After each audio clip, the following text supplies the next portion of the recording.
Industrial coal extraction pollutes groundwater and air near mining operations and along transportation routes. Burning coal is also a major source of CO2 release into the atmosphere, causing ocean acidification and global warming.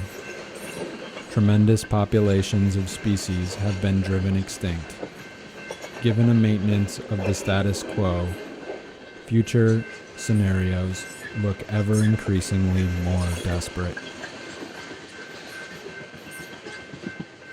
Currently, human societies exist far beyond the sustainable carrying capacity of the planet. Much of this is driven by fossil fuel extraction.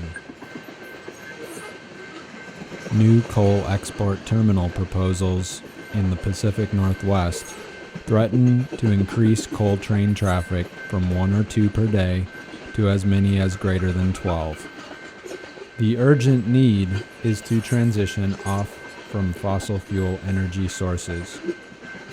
Alternatives are available. Further, dirty, dangerous, polluting, destructive industries like coal must be taxed in order to create a level playing field for alternatives to be developed.